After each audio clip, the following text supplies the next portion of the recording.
और हजरात, दास्तान गोई की इस महफिल में आप सब का खैर।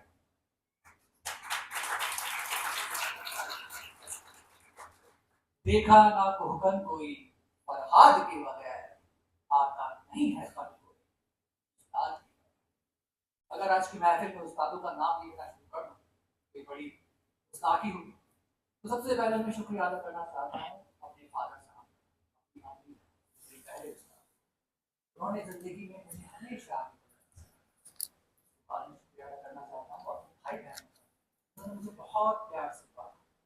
कभी भी घर की जिम्मेदारियां मुझ पर नहीं आती थी ताकि मैं यहाँ आकर उनको सहारा दूं।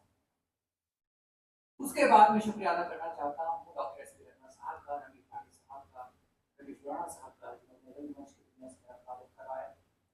मैं शुक्रिया अदा करना चाहता हूँ दानिश हुसैन साहब का, उन्होंने दास्तान मूवी से मेरा ताल्लुक कराया। मैं शुक्रिया अदा करना चाहता हूँ क्रिएटिव आर्ट सोसाइटी का, कॉमेडी का, डॉक्टर का और तहूर का, उन्होंने आपके और मेरे मिलने का मौका प्रदान किया। मैं शुक्रिया अदा करना चाहता हूँ आप लोगों का, आप लोगों ने बहुत निकाला और यहाँ पे कहानी। अब मुझे कितने ऐसे लोग हैं जिन्होंने दास्तान मूवी पहले सुन रखी है, दास्तान मूवी शब्द के बारे में आपको क्या कोई नहीं। ये मेरा फर्ज बनता है कि मैं आपको दास्तान मूवी के बारे में थोड़ा सा बताऊं। दास्तान कोई फन है ज़बानी का, उर्दू में कहानियां सुनाते हैं। दास्तान को जो लफ्ज़ से मिलके बना है दास्तान, और कोई दास्तान का मतलब होता है कहानी, और कोई का मतलब होता है कहना या सुनाना। अब दास्तानें बहुत ही सुनाई गई, लेकिन जो सबसे मशहूर दास्तान हुई वो हुई दास्तान आमिर हमजा की दास्तान, उर्दू अदब का सबसे बड़ा कारनामा। हालांकि आमिर हमजा जो थे वो बैगलौर साहब के पिता थे और अरब से थे, लेकिन जैसे जैसे इस्लामिक कॉन्टेक्स्ट बढ़ता गया उनकी कहानियां कहना शुरू हुई, और एक ऐसा मुकाम आया जो वो ट्रिप करके माइथोलॉजी और फैंटेसी, जब ये कहानियां कहना शुरू हुई मुझे सेंट्रल एशिया, वहाँ से नॉर्थ अफ्रीका, वहाँ से यूरोप, वहाँ से एशिया, साउथ एशिया और वहाँ से चीन तक की दास्तान है। इसका नतीजा ये हुआ कि आज भी बहुत सारे मुल्कों में ज़बानी दास्तान सुनाने का रिवाज चलता है। खुद हमारे मुल्क हिंदुस्तान के अंदर बाज़ ज़बानों में, यानी तमिल के अंदर, मारवाड़ी के अंदर दास्तान सुनाने वाले लोग आपको आज भी मिल जाएंगे। उत्तर प्रदेश के अंदर बाज़ जिलों में आला उदल की दास्तानें आज भी सुनाई जाती हैं। उसकी 4 लाइनें मैं आप लोगों को सुनाता हूँ कि 12 बरस लोग ऊपर जीवे, 16 को जीवे सियार, बरस 18 जीवे छुपे आगे जीवे तो दिखता। यानी 12 बरस कुत्ता जीता है, 16 बरस जीता है सियार, और बरस 18 जीता है आगे जीवे तो उसके जीवन पे दिखता है। अब खातिर हजरत, ये जो फन है दास्तान गोई, ये आया था हिंदुस्तान के बाहर से, लेकिन ये जैसे हिंदुस्तान के अंदर आया तो हिंदुस्तान ने इसको इस कदर अपनाया कि आज ये बिल्कुल हिंदुस्तान के अंदर। दिल्ली में सबसे पहले दास्तान गोई का उरूज हुआ, और वहां पे बहुत से मशहूर दास्तान लोग, वहां ये दास्तान इतनी मकबूल हुई कि बादशाह अकबर ने खुद इसके अंदर बहुत सारी शौकतें जोड़ी, और मुगल हिस्ट्री का सबसे बड़ा आर्ट प्रोजेक्ट का मिशन किया, जिसे कहा जाता है हमजानामा। इसके अंदर इन दास्तानों को 20 बाई 27 फीट के कैनवस पे इलस्ट्रेट किया गया, और इन्हें पेंट करने में तकरीबन 15 साल। तो पहले जब दास्तान को दास्तान सुनाते थे तो उसमें ऐसा होता था कि जो बड़ी बड़ी पेंटिंग्स होती थी, मान लीजिए कि आप अकबर हैं, आपके सामने वो पेंटिंग वाला हिस्सा है और पीछे उसका डिस्क्रिप्शन लिखा है, तो दास्तान को जो होता था वो डिस्क्रिप्शन पढ़ता था अपने अंदाज के अंदर और पूरी कहानी बयान करता था। 18वीं और 19वीं सदी के अंदर जब ये दास्तानें आम लोगों के लिए ओपन की गई, तो हर नवाब, हर रसूखदार, हर पैसे वाले शख्स के रेpertoire में कम से कम एक दास्तान को जरूर बोला सकता था। अब जब ये दास्तानें बढ़ने लगी, फैलने लगी, तो लखनऊ के बहुत बड़े पब्लिशर थे मुंशी नवल किशोर प्रेस चलाते थे। उन्होंने सभी दास्तान को कमीशन किया और कहा कि भैया ये दास्तान सुनाते रहे हो तो कलम वर्क क्यों करते, छापेंगे। और ऐसे इन दास्तानों को छापने का सिलसिला शुरू। 1883 के अंदर दास्तान अमीर हमजा का पहला वॉल्यूम छपा, और 1917 के अंदर 46वां वॉल्यूम छप के बाहर आया। इस तरह चंद लाख अल्फाजों की दास्तान हमारे पास आकर 2 करोड़ से ज्यादा अल्फाज फैलकर महफूज हो गए। आप लोगों को समझ में तो आ रहा है जो मैं कह रहा हूँ? हाँ, ठीक है, हमारे पास महफूज हो गई। अब दास्तान के उरूज के जमाने में ही इसका जवाब जब ये पीक पे थे उसी वक्त इसका डाउनफॉल शुरू हो गया। इसके डाउनफॉल की बहुत सी वजह थी, लेकिन इसमें कोई शक नहीं है कि हमारी इस तहजीब के कई अहम एलिमेंट्स को हम सिखा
तो ब्राह्मण ने कहा तूने मेरी बीवी और बच्चे का भक्षण कर लिया, मेरा क्यों नहीं किया?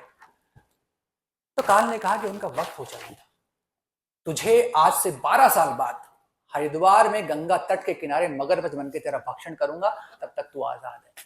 ब्राह्मण को लगा ये तो अच्छी बात है, ये तो मुझे अच्छा बता दिया इसने, मैं कभी जाऊंगा नहीं। अब ब्राह्मण वहां से राजा जी के यहाँ चला गया। अब राजा की कोई संतान नहीं थी, ब्राह्मण के वहां जाते ही राजा को संतान हो गई, तो ब्राह्मण का कद और बढ़ गया। अब जैसे जैसे राजकुमार बढ़ते गए, ब्राह्मण ने उसको पढ़ाता गया। ब्राह्मण खूब मन लगाकर उसको पढ़ाता था, राजकुमार भी खूब मन लग के पढ़ता था, खूब इज्जत करता था अपने गुरु की। अब जैसे ही राजकुमार 12 साल का हुआ, तो उसके पापा ने कहा कि भैया लेट्स डू पार्टी। बच्चे का यज्ञ पवित्र संस्कार यहां तो नहीं करेंगे, हम आउटडोर में करेंगे। तो हम सब चलेंगे हरिद्वार, सबको बता दो, और वहां कुछ दिन रुकेंगे भी। तो सबको बता दिया गया, लेकिन ब्राह्मण जो है वो राजी नहीं हुआ। तो ब्राह्मण को समझाया गया, तो ब्राह्मण ने कहा ठीक है मैं चल लूंगा, लेकिन मैं गंगा तट के किनारे नहीं जाऊंगा, मेरी झोंपड़ी जो है वो बहुत दूर बननी चाहिए। तो उन्होंने कहा ठीक है भाई जा, एंटी सोशल होगा, उसको भेज दिया। ये समझ के उसकी झोपड़ी बना दी गई। अब जैसे यज्ञ पवित्र का दिन आया, तो राजकुमार अड़ गया कि पापा पापा वेयर इज गुरु जी,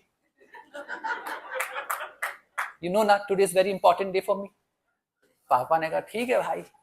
अब और कोई हमारे मिडिल क्लास के पापा होते तो कोनी मार के उसको सीधा कर देते, और वो तो राजकुमार है, आगे चल के राजा बनेगा, उसकी बात तो माननी पड़ेगी। तो राजा जी ने बात की ब्राह्मण से कि भाई क्या हुआ, तो ब्राह्मण ने साई राम कथा बताई। तो राजा ने कहा बस इतनी सी बात, अरे अभी कर देते हैं, ये देखो। उन्होंने सारे मछुआरों से कहा कि गंगा तट के चारों तरफ जाल बिछा दो और सारा पानी छान दो।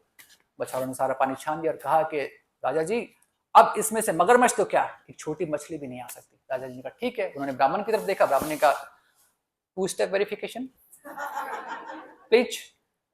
राजा ने कहा ठीक है। तो जितनी भी सेना आ रखी थी उन सबको कहा कि तलवारी खोलो और खड़े हो जाओ, और थोड़ा सा भी हलचल दिखे पानी के अंदर तो काट देना। उन्होंने कहा ठीक है भाई। तो वो सब लोग खड़े हो गए। अब जैसे ही सब कुछ हो गया, तय हो गया, तो अंदर गए राजकुमार और ब्राह्मण। जैसे ही वो पानी में यहां तक गए, तो राजकुमार ही मगरमच्छ बन गया। उसने सीधा यहां से पकड़ा, खून की फवारे छुटी और कहा मैंने कहा था ना, मैं फला दिन तेरा भक्षण करूंगा, मैं काल हूं, मुझसे कोई नहीं बच सकता। तो ख्वातीन और हजरात, आप लोगों को लग रहा होगा कि आपके दोस्त आपको लेकर आए इस कहानी में, लेकिन आज की महफिल आपकी जिंदगी में तभी लिख दी गई थी जिस रात को हम लोगों ने डिसाइड किया था कि हम 7 तारीख को 8:13 पर यहां पर ये शो करेंगे। तो आप लोग इत्मीनान से कहानियां सुनिए, फैल जाइए। ये सीटें खाली हो गई है, खाली कर दी गई हैं। प्लीज बैठिए, प्लीज प्लीज आइए, आगे आ जाइए, सीटें खाली अच्छी नहीं लगती हैं। हाँ हाँ प्लीज प्लीज आइए, देखिए। You're welcome. You're welcome. Thank you so much for coming.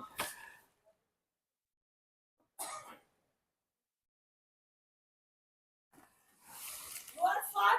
Thank you so much.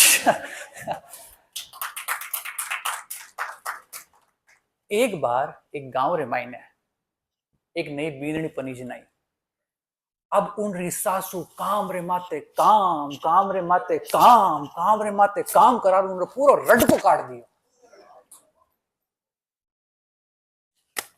अब एक दिन सासू जे की घरू बारे गई छल्ला लेवा वास्ते, तो लारू बाबा जी पधार्या। बाबा जी के भिक्षाम देही। बहु सुनियो कोनी, नहीं तेरे किसी नई बोवा सुना है कने? बहु सुनियो कोनी। बाबा जी पाछा जरूर बोलिया भिक्षाम देही। बहु के कहीं है भिक्षाम दे एटे तो काम नहीं निवड़ रहे, तने भिक्षाम दे रोटे पका पकड़ घालू तने है पकड़ो। अब आज से पहले बाबा जी को ऐसे किसी से नहीं बोला। बाबा जी रो ईगो तो हट हुए, और as we know the most fragile thing is male ego. पर पाछी रीस तो कर नहीं सके। तो मन में रीस कर तो गांव से बाहर जावन लगे। उत्तम में सासू आएगी, जैसे की सासू आए शासन कह देखो खानी नहीं बीणी ने बिल्कुल होश नहीं होना है। एक पूगड़ा संतुकी कर बात करिया करे हैं, 2 रोटी रे वास्ते मने नटगी। तो सासू की कहीं कह रहे हो बात थाने नटगी, अब बाहर चालो हमारे साथ भी कोई हिसाब करूं। तो बाबा जी कह नहीं नहीं रेवण तो मत जाऊं, कह रहे नहीं नहीं चालो हमारे साथ छड़ जाते आप मत मत रखो ताकि बेगी बेगी चाल पड़ो। तो सासू आगे आगे चाल रही, बाबा जी लड़ लड़ चाले, सासू आगे आगे चाल रही, बाबा जी लड़ लड़, सासू पूरा रास्ता गाड़िया काटते गिर, बाबा जी मन में राजी बहता गया कि आज तो 56 भोग ही मिली। जिसे की घरे बारे पूछ गया, सासू ली चल दिया और घरे मायने, और मायन जाते ही आपकी बहू ने गाड़िया काटी कि थारी हिम्मत की करवेगी, इतनी मोटी वेगी कहीं तू है,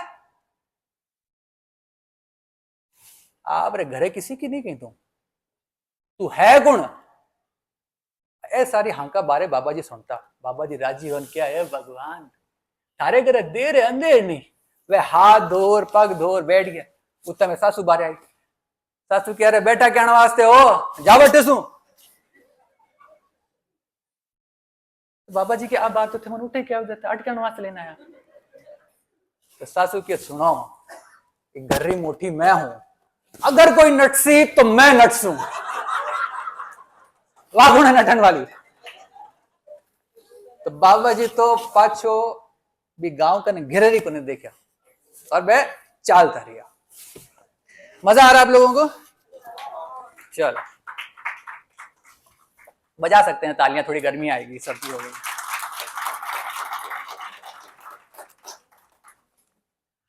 अब जो कहानी मैं आप लोगों को सुनाने वाला हूं उसका उन्वान बड़ा पेचीदा है। कहने का मतलब यह है कि उस शब्द को आदमजात ने अपनी हंसी से, अपनी खुशी से, अपने गम से, अपने गुस्से से, जितने तरीके वो इजाद कर सकता था उन सभी तरीकों से उस शब्द का इस्तेमाल किया, लेकिन फिर भी उस शब्द को उतनी इज्जत नहीं मिल पाई।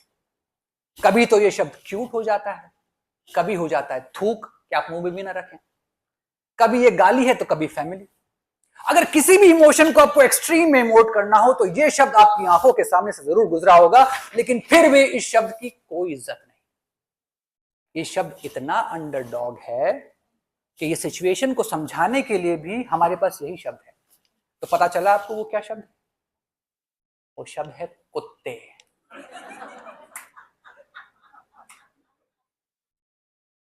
एग्जाम्पल के साथ समझते हैं।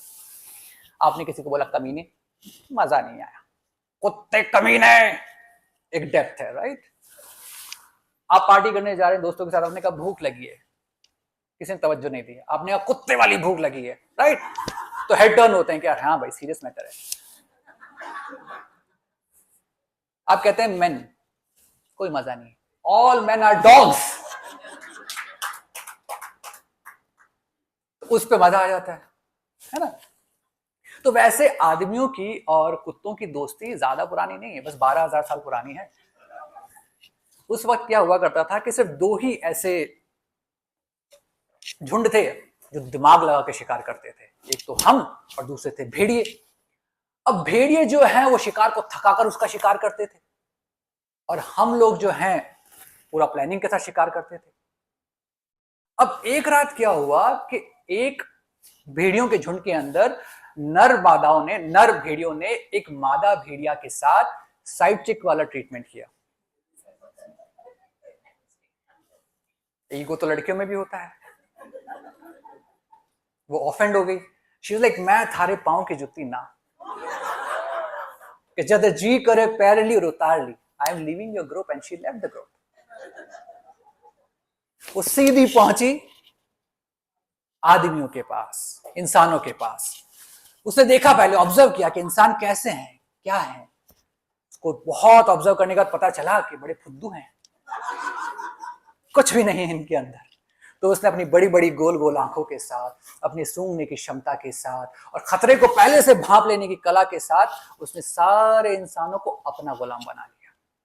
और उस वक्त भी हम लोग, या फिर आई थिंक बीजेपी का कोई पैम्फलेट रह गया होगा जिसमें लिखा होगा वासुदेव कुटुंबकम, उसको वो लोग फॉलो करते थे और पूरी पृथ्वी को अपना घर मानते थे। तो जहां जहां उन लोगों ने ट्रेवल किया वहां वहां पर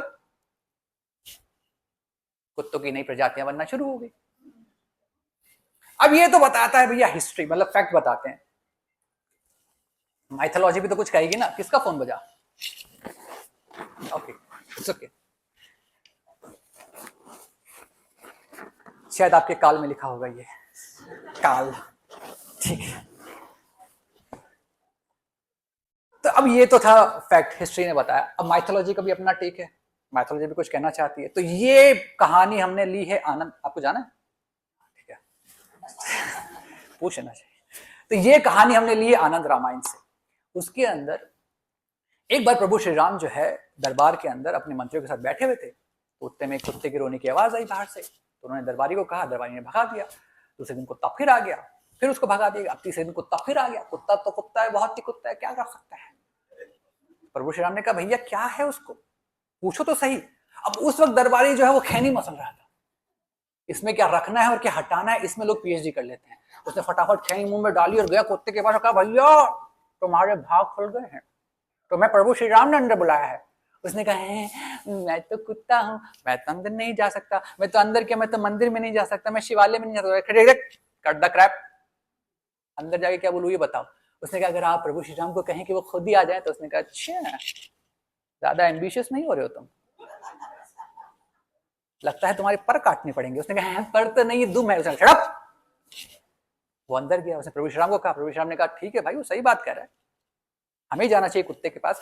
जैसे ही प्रभु श्री राम जाने लगे तो उनके एक दोस्त ने कहा कि प्रभु क्या कर रहे हैं आप, कुत्ते से मिलने जा रहे हैं, वो भी खा लिया आप, डंडा लेकर जाइए। भाई आप प्रभु हैं, वो तो कुत्ता है ना, कब भौंके कब काटे किसको पता। मैं तो धनुष बाण वाले को छोड़ रहा था, वो भर के छोड़ेगा, उतने में काट के भाजेगा, डंडा दिया, सट से मारना उसको अगर कुछ करे तो। प्रभु ने कहा, भैया ज्यादा भावुक मत हो जाओ तुम, मैं जाता हूं। तो जैसे ही प्रभु बाहर गए तो उनका औरा देख के कुत्ता तो उनका मुरीद हो गया। कुत्ते ने कहा, प्रभु ने कहा, ये गंदी सी एक्टिंग बंद करो। तुम्हें पता होना चाहिए कि भरत मुनि को नाट्य शास्त्र लिखने का आइडिया हम ही ने दिया था, हुआ क्या है ये बताओ। तो डॉक्टर कुत्ते ने कहा कि प्रभु मैं रास्ते से जा रहा था, एक सन्यासी ने पत्थर उठाया, देख के मारा, मेरा हाथ टूट गया, मैं क्या करूं। प्रभु ने कहा, ठीक है ठीक है ठीक है, करते हैं तुम्हारा जुगाड़, सन्यासी को बुलाओ। सन्यासी को बुलाया गया, सन्यासी से पूछा गया। तो सन्यासी ने कहा कि प्रभु मैं तो रास्ते से जा रहा था, भिक्षा मांग के खा रहा था, ये आया और मुझे चाट के चला गया, मुझे गुस्सा है, मैंने पत्थर उठाया, निशान लगा, देख के महाराज के हाथ पे लगी, तो मैं क्या करूं। प्रभु ने कहा, गलती तो हुई है। तो कुत्ता रोने लगा कि प्रभु। प्रभु ने कहा, अरे गलती हुई है इसका मतलब ये नहीं कि तुम गलत हो भाई, गलती सन्यासी से हुई है, क्योंकि जो सन्यासी ने किया वो क्रोध में किया, क्रोध को टाला जा सकता है, लेकिन जो तुमने किया वो तुम्हारी फितरत है, फितरत को नहीं बदला जा सकता। क्या बात है, वेरी गुड, बहुत बढ़िया, ताली बजा सकते हैं इस पे। देखिए ताली बजाने में और वाह वाह करने में आप लोगों का फायदा है, कैसे बताऊं, बताता हूं, लेट मी एक्सप्लेन। क्योंकि जब भी मैं कहानी सुना रहा हूं और आप सही जगह पे वाह कर रहे हैं तो आपके आसपास वाले सोचेंगे कि आपको सारी कहानी समझ में आ रही है, इसमें आपकी इज्जत अफजाई है। हो सकता है कि आप बाहर जाएं तो लोग आपसे फोटोग्राफ ले लें, भाई हमारा क्या, हम तो आज यहां सुना रहे, कहानी कल कहीं और चले जाएंगे। तो सही जगह पे वाह कीजिए तो आपकी भी वाह वाह हो जाएगी। तो प्रभु ने कहा, भाई कुत्ते तुम्हारा दोषी है सन्यासी, इसको जो सजा देनी है दो। तो कुत्ते ने कहा, प्रभु इसको आप किसी शिवालय का महंत बना दीजिए। प्रभु ने कहा, ठीक है जैसा तुम कह रहे हो। उन्होंने मंत्रियों को बुलाया, कहा कि मंत्रियों पालकी मंगवाओ, उस पर इनको बैठाओ, शिवालय ले जाओ, वहां इनका स्वागत कराओ, इनको वहां का महंत बनवाओ। प्रभु ने कहा, ठीक है भाई, जस्टिस इज सर्व्ड, चलूं मैं। प्रभु जाने लगे। जैसे प्रभु जा रहे थे तो मंत्री ने कहा, प्रभु प्रभु ये कैसी सजा है जिसमें सिर्फ मजा है, बात तो सही है। प्रभु ने कहा, देखिए कुत्ते ने सजा दी है, आइडियली तो you should go and talk to him. तो सब लोग गए कुत्ते के पास, कुत्ते से बात की। तो कुत्ते ने कहा, देखिए मुझे पता है कि मैंने उसे शिवालय का महंत बनाया है, लेकिन मुझे यह भी पता है कि जो जो ये गलतियां करेगा उसकी सजा में इसको अगले जन्म कुत्ते की योनि मिलेगी। सबने बोला, ये कैसे। तो उसने कहा, मैं बताता हूं। जो भी व्यक्ति खेत में रखे धान को अपने पास रखता है, जो भी व्यक्ति बच्चों को, बूढ़ों को, महिलाओं को परेशान करता है, उनके हक का पैसा खाता है, जो भी व्यक्ति भ्रष्टाचार करता है, जो भी अधिपति, चाहे वो मंदिर का हो चाहे शिवालय का हो, वो आए हुए चढ़ावे को अपने हित के लिए इस्तेमाल करता है, वो सारे लोग अगले जन्म में कुत्ते की योनि में जन्म लेते हैं। तो किसी ने कहा, तुम्हें कैसे पता। तो कुत्ते ने कहा कि पिछले जन्म में मैं भी एक शिवालय का महंत था, इसीलिए मैंने ही कहा है। तो ख्वातीन और हज़रात, सच ही कहते हैं कि कर्मा इज अ बिच।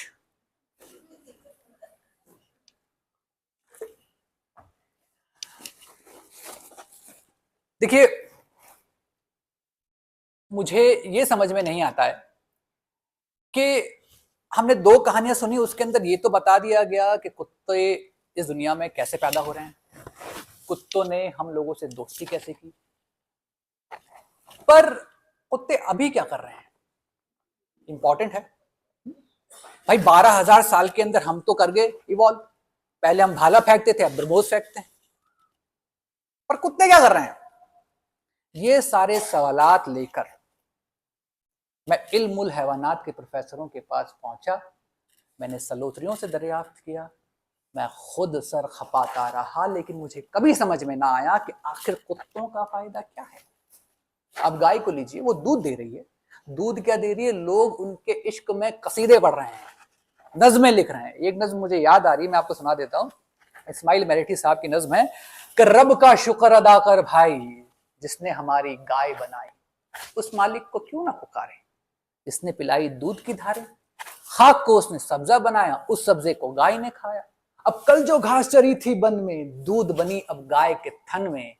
दूध में भीगी रोटी मेरी, उसके कर्म ने बख्शी सेरी। दूध दही और मीठा मस्का, दे न खुदा तो किसके बस का। गाय को दी क्या अच्छी सूरत, खूबी की है गोया मूरत। दाना दुनका भूसी चोकर, सब खा लेती है खुश होकर। क्या ही गरीब और क्या ही प्यारी, सुबह हुई जंगल को सिधारी। अब सब्जे से मैदान हरा है, झील में पानी साफ भरा है। पानी मौजे मार रहा है, चरवाहा चुमकार रहा है। पानी पीकर चारा चरकर शाम को लौटी अपने घर पर। दूरी में जो दिन था काटा, बच्चे को किस प्यार से चाटा। चांटा नहीं है, चाटा। She is not a working women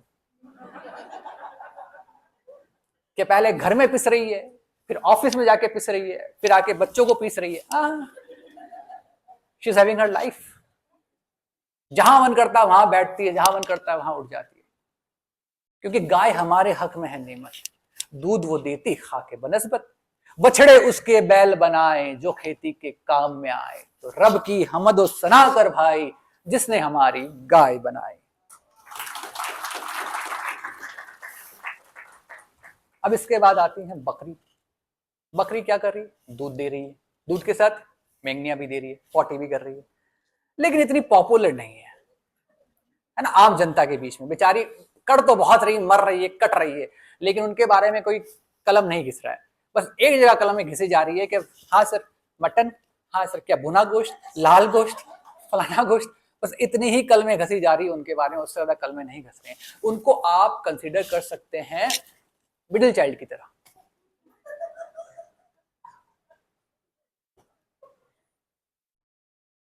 सब कुछ कर दे रहे हैं माँ बाप के लिए, लेकिन वो जो इज्जत चाहिए, राइट, वो जो इज्जत चाहिए वो, हाँ यस यस प्लीज, तो वो जो चाहिए वो नहीं मिल पा रहा है। प्रोटेस्ट करके उन्होंने अपने नाम पर एक नेशनल हॉलिडे रखा, लेकिन उसमें भी वो लोग, जो आज है बकरीद, उसमें भी वो लोग हो रहे हैं। फिर आते हैं ये हरामजादे घुन्ने यंगेस्ट चाइल्ड कुत्ते। ये कर क्या रहे हैं? एक साहब कहने लगे कि कुत्ता जो है वो वफादार जानवर होता है। हमने कहा साहब वफादारी अगर इसी का नाम है कि शाम के 7 बजे से जो भौंकना शुरू किया तो बगैर दम लिए सुबह के 6 बजे तक भौंकते चले गए तो हम लंडूरे ही भले, हमें नहीं चाहिए ऐसी वफादारी। अब कल ही की बात बताता हूं कि रात के 11 बजे महज एक कुत्ते की तबीयत जो जरा गुदगुदाई, उन्होंने बाहर सड़क पर आकर तबर्रा का एक मिसरा दे दिया। तबर्रा कहते हैं घृणा को, मिसरा कहते हैं शेर की पहली लाइन को। एक आध मिनट बाद सामने के बंगले में से कुत्ते ने मतला अर्ज कर दिया। अब एक कुनाह मशक उस्ताद को जो गुस्सा आया वो हलवाई के चूल्हे में से बाहर लपका और भन्ना के पूरी गजल मक्ता तक कह गया। इस पर शिमाल मशरक की तरफ से कदरशनास कुत्ते ने जोरों की दाद दे दी कि उस्ताद क्या भौंका है आपने। वो हंगामा गर्म हुआ कि ठंडा होने में ना आया। कम वक्त बाज तो 2 गजले 100 गजले लिख लाए थे, कई एक ने चलते चलते फिल बदी कसीदे के कसीदे पर डाले। वो मुशायरा गर्म हुआ कि बस कुछ ना पूछिए।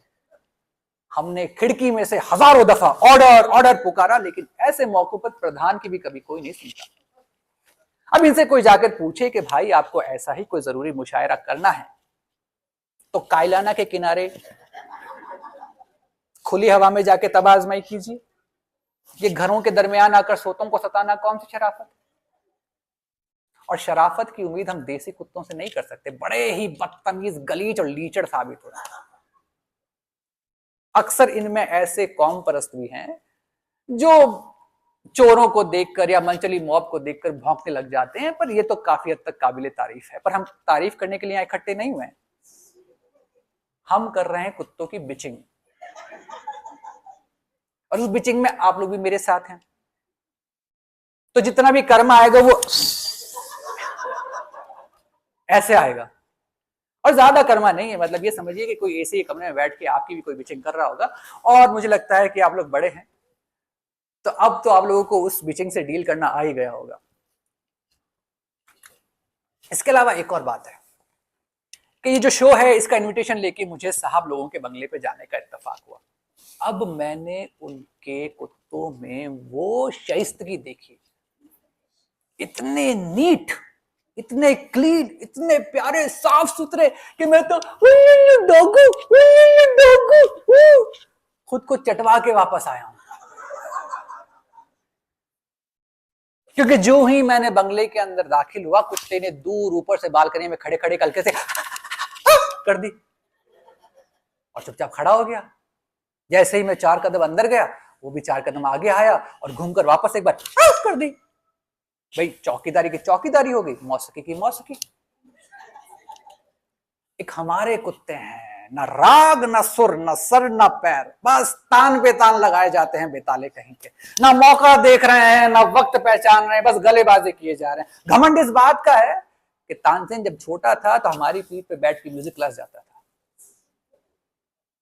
अब ऐसी बेहुदा बात करने के बाद इसमें कोई शक नहीं होना चाहिए कि हमारे ताल्लुकात कुत्तों से जरा ऐसे ही रहे हैं। लेकिन आप हमसे कसम ले लीजिए कि ऐसे मौकों पर हमने कभी सत्याग्रह से मुंह नहीं मोड़ा। आप शायद इसको तल्ली समझ रहे होंगे, आप सोच रहे होंगे मैं गप मारूं, लेकिन खुदा शाहिद है, आज तक कभी किसी कुत्ते पे हाथ नहीं उठा। वो तो हमारे दोस्तों ने हमें बहुत बार कहा कि भैया छड़ी वगैरह हाथ में रखा करो कि दाफिल बलियात है, लेकिन मैं किसी से ख्वामखा अदावत पैदा करना ही नहीं चाहता। मैं किसी को क्यों डराऊं? वो बात अलग है कि कुत्तों के भौंकते ही मेरी जो तबाही शराफत है मुझ पर इस तरह गलबा पा जाती है कि यकीनन आप उस वक्त मुझे देखें तो आप समझेंगे कि मैं बुज़दिल हूं। और आप शायद इस बात का भी अंदाजा लगा लें कि मेरा गला जो है वो खुश्क हुआ जाता है। ये तो काफी हद तक ठीक भी है कि अगर मैं गाने की कोशिश करूं तो खरज के सुरों के सिवा कुछ ना निकले। लेकिन अगर आप लोगों ने भी मेरी जैसी तबीयत पाई है तो आप पाएंगे कि ऐसे वक्त पर हनुमान चालीसा आपके जहन से उतर जाती है। इसकी जगह शायद आप महामृत्युंजय अमृत पढ़ना शुरू कर दें, सॉरी मृत्युंजय मंत्र पढ़ना शुरू कर दें। बाज़ औक़ात ऐसा इत्तेफाक भी हुआ है कि रात के 2 बजे हम छड़ी घुमाते हुए थिएटर से वापस आ रहे हैं और किसी ना किसी गीत की तर्ज को जहन में बिठाने की कोशिश कर रहे हैं। अब क्योंकि गीत के अल्फाज हमको याद नहीं और 9 मस्की का आलम है, तो हमने सीटी पर इक्तफा की कि भैया अगर बेसुरे भी हम हो गए तो कोई यही समझेगा कि बादशाह की मौसीकी है। इतने में हम एक मोड़ पे से जब मुड़े तो सामने एक बकरी बंधी थी। तसव्वुर मुलाहिजा हो कि आंखों ने उसे भी कुत्ता देखा।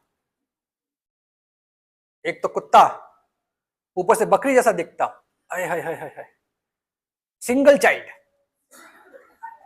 बहुत ही ज्यादा कुत्ता।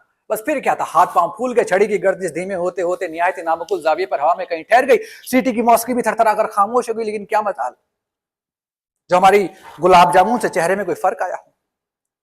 तिब का मसला है कि अगर ऐसे मौके पर सर्दी के मौसम में भी आपको पसीना आ जाए तो कोई मुजायका नहीं, बाद में फिर सूख जाता है। अगर आपने पसीने के साथ साथ ट्रैवल किया और कुत्ते को लगा कि आप उसके लिए डेंजर हैं, तो फिर आप आगे आगे कुत्ता आपके पीछे पीछे, आप आगे आगे कुत्ता आपके पीछे पीछे। Too much fun. कुत्ते ने आपको झैंप लिया तो फिर 14 इंजेक्शन, और जो मिस किया एक भी इंजेक्शन तो फिर सीधे खुदा के दर्शन।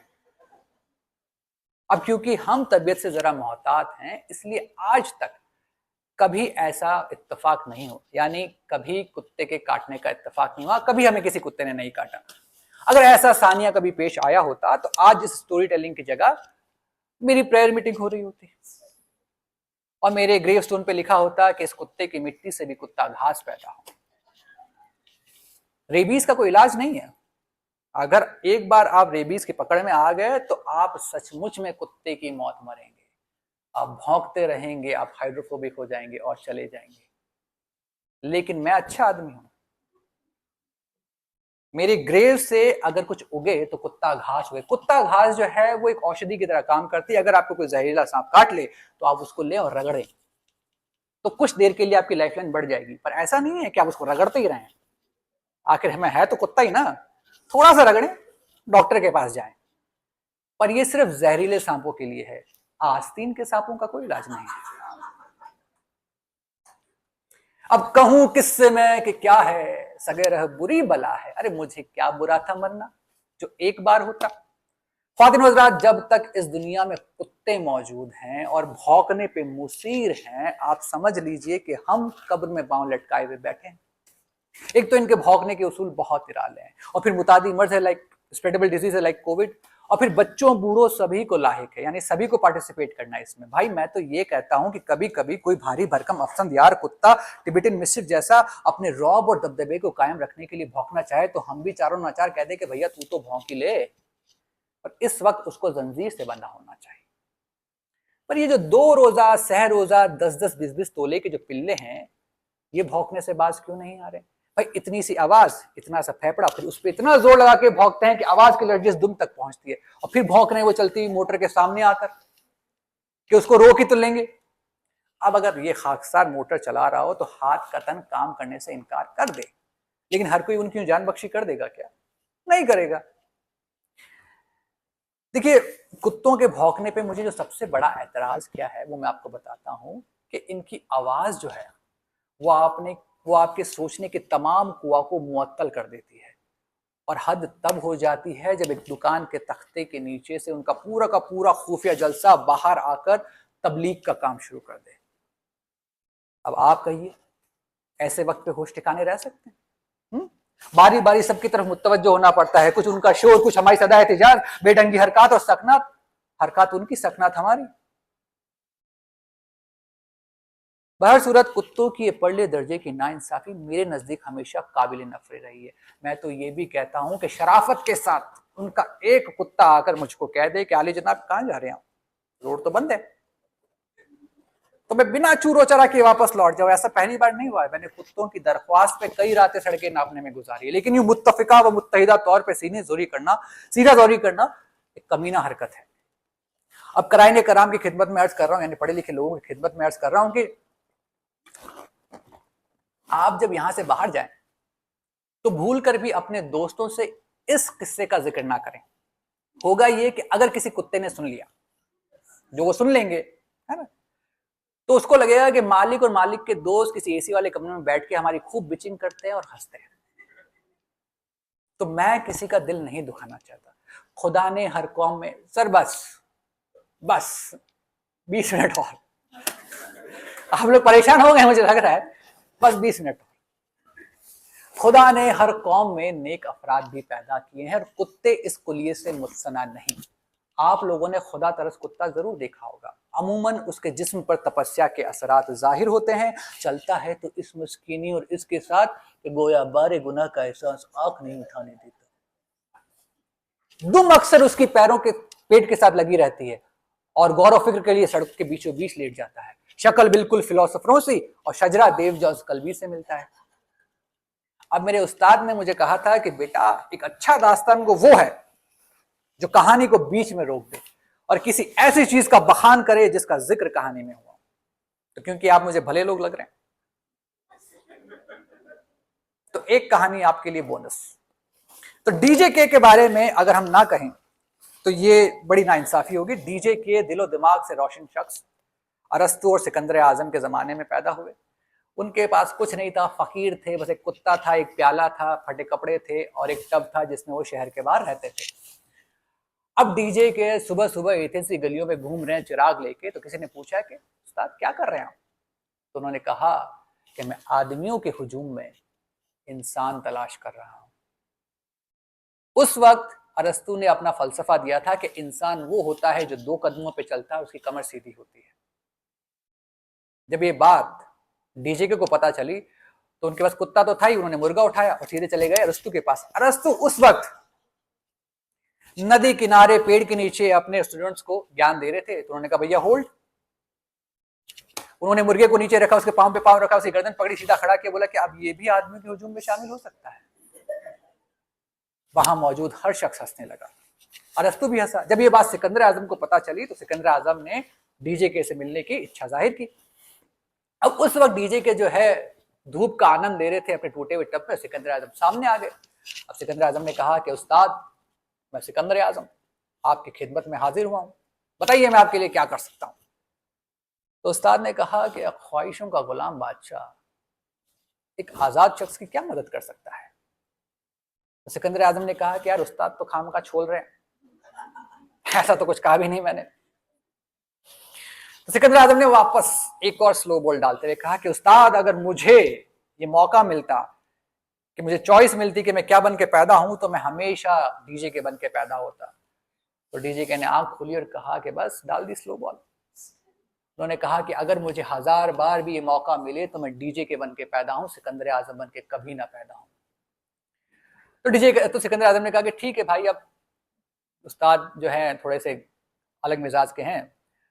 तो सिकंदर आजम ने कहा कि उस्ताद, मुझे सच में बताइए कि मैं आपके लिए क्या कर सकता हूँ, मैं सचमुच आपके लिए यहाँ पर आया हूँ। तो उस्ताद ने ऊपर देखा और कहा, लल्लू थोड़ा साइड हट जाओ ताकि मैं इस धूप से खुद को लुत्फानंदोज कर सकूं। अब सिकंदर आजम की 3 बॉल पे 3 छक्के पड़ चुके थे। अपनी इज्जत आबरू को बचाने के लिए वो थोड़ा साइड में हुए। तो जैसे ही साइड में हुए तो वहां थोड़ी हड्डियां दिखी उनको। तो हड्डियां दिखी तो सिकंदर आजम ने पूछा कि उस्ताद आप इन हड्डियों से क्या कर रहे हैं।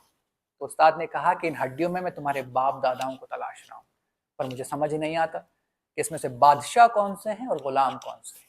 वो सिकंदर आजम को ये समझाना चाहते थे। तालियां बजी है क्या? मेरे को पानी पीने में मौका मिल जाएगा। वो सिकंदर आजम को ये समझाना चाहते थे कि इस अपने ख्वाहिशों के बल पे इस दुनिया में तुम कुछ भी पालो, लेकिन मौत के बाद सबका हश्र यही होना है। सिकंदर आजम ने कहा, भैया ये आदमी बड़ा डिप्रेस्ड है, बहुत डिमोटिवेट कर रहा है, मुझे अभी जाके दुनिया जीतनी है, चलो यहां से। सिकंदर आजम चले गए। अब डीजे के जो है वो जंगलों में घूमा करते थे, इधर उधर ज्यादातर जंगलों में रहते थे। तो एक बार वो बाहर आए तो किसी शख्स ने पूछा कि क्या आपको जंगली जानवरों से डर नहीं लगता। तो डीजे ने कहा कि मुझे जंगली जानवरों से डर नहीं लगता, मुझे इंसानों से डर लगता है, मुझे इंसानों की हैवानियत से डर लगता है, क्योंकि इंसान की हैवानियत 100 जानवरों से भी बदतर है। और ख्वातीन और हज़रात, वो हैवानियत आज हम लोग देखते हैं, सोशल मीडिया पे देखते हैं, न्यूज़पेपर में देखते हैं। अब जब डीजे के अपनी फकीरी की चरम सीमा पे पहुंच चुके थे तो वो एक दिन जंगल के अंदर तालाब के किनारे बैठे हुए थे। उस वक्त वहां पर एक हिरन आया। अब इतिहास गवाह है कि जब जब कहानी के अंदर हिरन आया है, हीरो की जिंदगी 180 डिग्री पलट गई है। अब चाहे वो सुनहरा हिरन हो, चाहे काला हिरन हो। सुनहरे हिरन की कहानी सबको पता है, काले हिरन की कहानी अभी तक चल रही है, पावना है वो हमारे। तो ख्वातीन हज़रात, कहने का मतलब ये है, जंगली जानवर से नहीं, हिरन से बच के चलिए। जहां आपको हिरन दिख जाए तुरंत भागिए वहां से। तो हिरन आया, उसने पानी पिया और चला गया। अब डीजे का दिमाग खराब किया, क्या कर गया डीजे के, तू सोचता था कि तू सबसे बड़ा फकीर है, तू कुदरत के भरोसे, लेकिन तू तो अभी भी इस छोटे से प्याले के भरोसे, इसमें भर के तो पानी पीता है, असली कुदरत के भरोसे तो वो है। तो उसने उसी वक्त लिया प्याला, तोड़ा, तो बाहर आ गया। तो बाहर आया तो कोई शख्स आया, उसने कहा कि बधाई हो, सिकंदर आजम पूरी दुनिया पे फतेह कर चुके हैं। उस दिन डीजे के ने अपना अजीम फलसफा दिया, जिसकी वजह से उन्हें आज तक याद किया जाता है कि आप बंद कर रहे हैं, चला रहे हैं? अच्छा, सर्दी ज्यादा लग रही है क्या? अच्छा ठीक है। उस दिन डीजे के ने अपना अजीम फलसफा दिया कि अगर आदमी अपनी ख्वाहिशों का गुलाम हो जाए तो उसके लिए पूरी कायनात कम पड़ जाती है, लेकिन अगर वो सब्र करना सीख ले तो उसके लिए एक टब ही काफी है। ख्वातीन हज़रात, इतनी सारी भारी भरकम नॉलेज के साथ उसके फैमिली ट्री से ये कुत्ता है जो गीली सड़क पर बैठा है।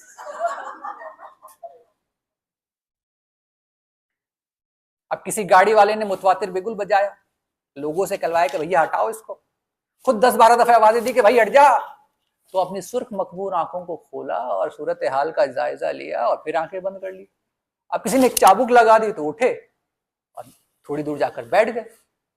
अब किसी बाइसिकल वाले ने घंटी बजाई तो लेटे लेटे ही समझ गए कि बाइसिकल है। ऐसी छिचोरी चीजों के लिए रास्ता छोड़ देना उनकी फकीरी की शान के खिलाफ है। अब रात के वक्त यही कुत्ता अपनी खुश्क पतली सी दुम को ताबहद इम्कान यानी एज मच एज पॉसिबल फैला के रखता है, जिससे सिर्फ खुदा के बरगुज़िदा बंदों की आजमाइश मकसूद होती है कि अगर आपने गलती से उस पर पैर रख दिया तो वो पूरे गैस और गजब के लहजे में आपसे पुरजे शुरू कर देते हैं कि बच्चा। अच्छा है कौवा यार, बच्चा फकीरों को छेड़ता है, देखता नहीं हम साधु लोग यहाँ बैठे हैं। बस उसी वक्त उस फकीर की बद्दुआ से राशा शुरू हो जाता है और कई रातों तक ये ख्वाब नजर आता है कि बेशुमार कुत्ते आपकी टांगों से लिपटे हैं और जाने नहीं देते।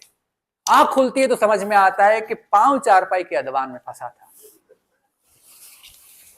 अब खुदा अगर मुझे थोड़े वक्त के लिए आला किस्म के भौंकने और काटने की ताकत अता फरमाए तो मेरे पास जुनून इंतकाम बहुत है। आप देखिएगा रफ्ता रफ्ता वेटनरी डॉक्टर्स की डिमांड ऐसे शूट अप करेगी, सब कुत्ते भागेंगे उनके पास। अब कहूं किससे मैं कि क्या है सगरह बुरी बला है, मुझे क्या बुरा था मरना जो एक बार होता। एक शेर में आप लोगों को और सुनाना चाहता हूं कि उर्फी ये तू मैंदिश जगो गाय रकीबा आवाज सगा कम ना कोनद रिज़्क़ गदारा। या तो भीख मांगना छोड़ दो या कुत्तों के भौंकने का गम ना करो, क्योंकि ये तुम्हारी फकीरी की शान में कभी कमी नहीं ला सकते। ख्वातीन हज़रात, यही वो खिलाफ फितरत शायरी है जो एशिया के लिए बाइस नंग है। अंग्रेजी में एक मसल है कि भौंकते हुए कुत्ते कभी नहीं काटा करते। ये वजह बिल्कुल सही है, पर कौन जानता है भाई कि एक भौंकता हुआ कुत्ता कब भौंकना बंद करेगा और कब काटना शुरू करेगा। ख्वातीन हज़रात, दास्तान यही खत्म होती है। मैं उम्मीद करता हूं कि आपको ये दास्तान पसंद आई होगी।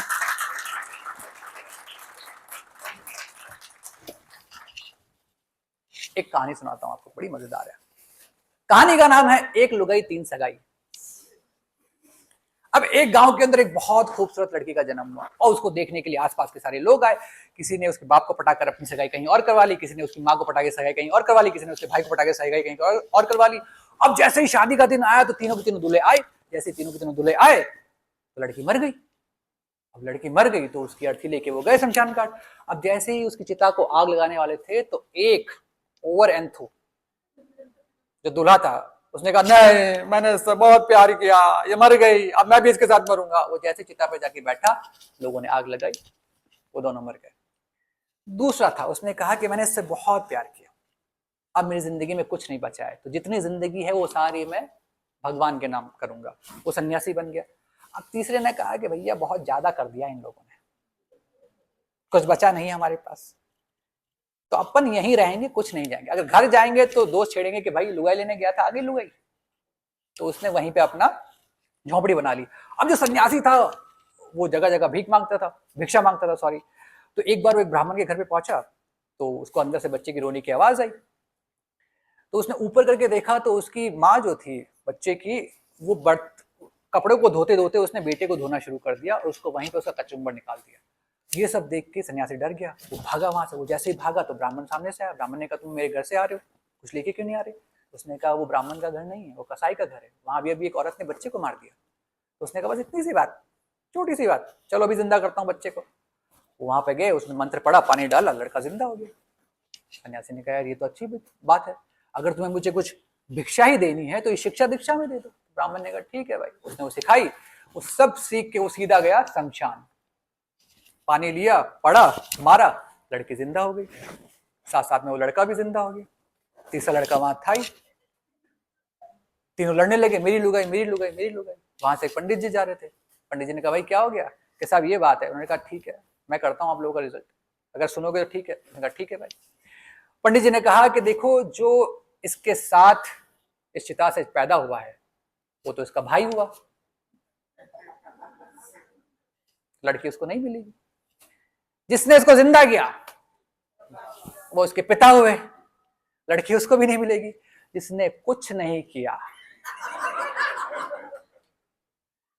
लड़की उसको मिल गई। तो जितने भी यहां पर लड़के हैं, कुछ नहीं करना है अगर लड़की चाहिए तो।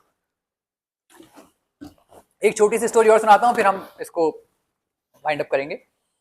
कि एक बार एक ठाकुर साहब ने गांव के अंदर 3 मंजिल की हवेली बनाई। उसने सब लोगों को बुलाया, सब लोगों को दिखाया कि देखो ये फर्स्ट फ्लोर है, ये सेकंड फ्लोर है, ये थर्ड फ्लोर है। तीनों दिखाने के बाद उसने पूछा कि भैया फीडबैक टाइम बताओ कैसा लगा। तो सब लोगों ने कहा बहुत बढ़िया बहुत बढ़िया बहुत बढ़िया। एक चौधरी था, चौधरी ने कहा मजा नहीं आया। ठाकुर साहब ने कहा क्या मजा नहीं आया भाई, तू बता दे, तू भी तो गांव का चौधरी है। तो उसने कहा ठाकुर साहब एक कमी रह गई, वो ना आपको पता चली ना किसी और को। आपने जो गोल सीढ़ियां बनाई हैं, सपोज कीजिए कि अगर थर्ड मंजिल पे तीसरे फ्लोर के ऊपर आपकी मौत हो जाए तो आपकी अर्थी को नीचे कैसे लेकर आएंगे। अब बात हंसे जैसी थी, लेकिन ठाकुर के डर से कोई हंसा नहीं। तो ठाकुर ने कहा इसका दिमाग खराब हुआ है, इसको तहखाने में डालो। अब चौधरी का बड़ा बेटा आया, उसने ठाकुर साहब से कहा कि ठाकुर साहब पापा निकले थे, घर नहीं आए। तो ठाकुर साहब ने कहा कि भाई तेरे पापा तो ये बात कर रहे थे। तो बेटे ने कहा मुझे समझ में नहीं आता, जिस बात का कोई लेना देना नहीं है उस पर ये क्यों पंचायती करते हैं। भाई आपकी लाश है, इतने लोग हैं, काट काट के ले जाओ ना नीचे, क्या दिक्कत है। ठाकुर साहब ने कहा भाई इसका भी दिमाग खराब है, इसको भी नीचे डाला जाए। दूसरा बेटा आया, पापा नहीं, भाई नहीं, कि भाई तुम्हारे पापा भाई तो ये बात कर रहे थे कि ओहो हो, जो चीज इतनी सिंपल है वो लोग क्यों नहीं देखते। इतनी बड़ी बड़ी खिड़कियां आपने क्यों बनाई है। भाई लाश को यहीं से उतारो ना, अगर गिर भी जाए तो क्या लाश को क्या लगती है। तो ठाकुर साहब ने कहा भाई इसका भी दिमाग खराब है, इसको भी अंदर डालो। तीसरा बेटा आया, पापा नहीं, भाई नहीं, पापा भाई ये बात कर रहे थे। तो उसने कहा जो चीज आपकी है उसमें हम क्या दखल दे सकते हैं भाई, आपका घर, आपके लोग, आपकी लाश पड़ी पड़ी सड़े, उसमें उनको क्या लेने देना। तो ठाकुर साहब को लगा कि भाई लगता है कुएं में भांग पड़ गई है, इनको भी नीचे डालो। उनको भी नीचे डाला। अब ये बात जब चौधरन को पता चली, वो थोड़ी होशियार थी, वो जब अपने साथ आई तो थोड़ा चारा भी लेती हुई आई। उसने ठाकुर साहब से कहा कि ठाकुर साहब आपके तहखाने में मेरे 4 बैल बंद हैं। ठाकुर साहब ने कहा भाई बैल तो नहीं है, आदमी है। तो क्या जो ऐसी बातें करते हैं वो बैलों से कम थोड़ी है। ठाकुर साहब को ये बात अच्छी लगी। ठाकुर साहब ने कहा ठीक है तू ले जा उनको, और वो वहां से उनको ले गई। तो यहां कहानियां खत्म होती है। नज्म सुनना चाहेंगे क्या आप, मन है आप लोगों का। बहुत टाइम हो गया क्या, कितना टाइम हुआ है, 10:30 हो गया, खाना भी खाना होगा आप लोगों को। नज्म सुननी है तो सुना सकता हूं मैं। हाँ हाँ,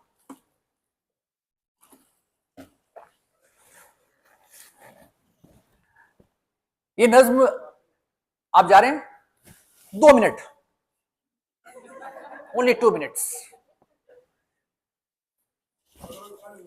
अरे sir sir sir sir sir sir sir sir sir, ये नज्म लिखी है नून मीम राशिद ने। इस नज्म का नाम है अंधा कबाड़ी। हम सब लोग ख्वाब देखते हैं, लेकिन एक राइटर वो ख्वाब भी देख लेता है जो सड़कों पर बिखरे पड़े रहते हैं। तो कुछ इस कदर लिखते हैं कि शहर के गोशों में बिखरे हुए पा शकिस्ता सर बुरीदा ख्वाब, जिससे शहर वाले हैं बेखबर। घूमता हूँ शहर के गोशों में रोज और शब कि उनको जमा कर लूं, दिल की भट्टी में तपाऊं, जिससे छट जाए पुराना मैल और उनके दस्तों पा फिर से उभर आए।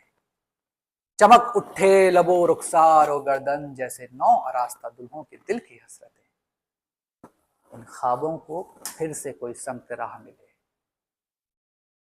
ख्वाब ले लो ख्वाब,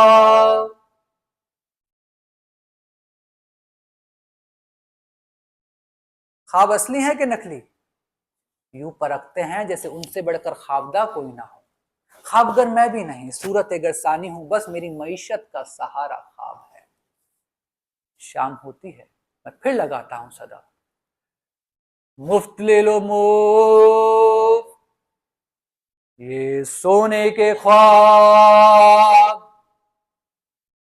मुफ्त सुनकर और डर जाते हैं लोग, चुपके से सरक जाते हैं लोग। देखना ये मुफ्त कहता है कोई धोखा ना हो, ऐसा कोई शोभदा पिना ना हो कि घर पहुंच के टूट जाएं या पिघल जाएं ये ख्वाब। हक से कहीं उड़ जाए या हम पर कोई सहर कर डाले ख्वाब। जी नहीं किस काम के ऐसे कबाड़ी के ये ख्वाब, ऐसे नाबिना कबाड़ी के ये ख्वाब। रात होती है ख्वाबों के पुलंदे को सर पे रख कर, मुंह बिसोरे घर को लौटता हूँ, रात भर सपनों में गुनगुनाता हूँ। ले लो ख्वाब, ले लो इनके दाम भी, ख्वाब ले लो ख्वाब। फातिन हज़रात, बहुत बहुत शुक्रिया आप लोगों का आने के लिए। मैं उम्मीद करता हूँ कि आप लोगों को दास्तानें पसंद आई होंगी, आज की महफिल पसंद आई होगी। जाने से पहले छोटा सा एक बाहर अपना इंटरव्यू दे देंगे आप लोग तो मेहरबानी होगी आप लोगों की, ताकि हम अगली बार शो अच्छे से कर सकें। थैंक यू सो मच, खुदा हाफिज, thank you so much. Lights on कर दीजिए please, house lights.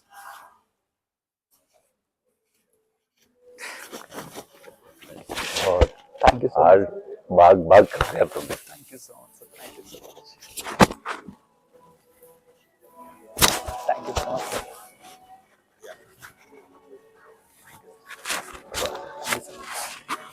Hi, how are you? बढ़िया बढ़िया, कैसे हो चीते? Thank you so much, thank you so much ma'am, thank you so much, thank you so much. जी जी जी जी जी जी जी जी। ओहो, अरे क्या बात है, अच्छा लगा? अरे यार मजा आया, आप आए। हाँ मुझे मजा आया कि आप आए, चलो अच्छी बात है। जोधपुर में अभी आप? चलो बढ़िया, कैसा लगा? आइए, क्लिक किया क्या आपने? अच्छा अच्छा, oh nice nice nice nice nice. चल थैंक, पैसे वसूल हुए कि नहीं? बस ठीक है, इतना काफी है, अच्छा है।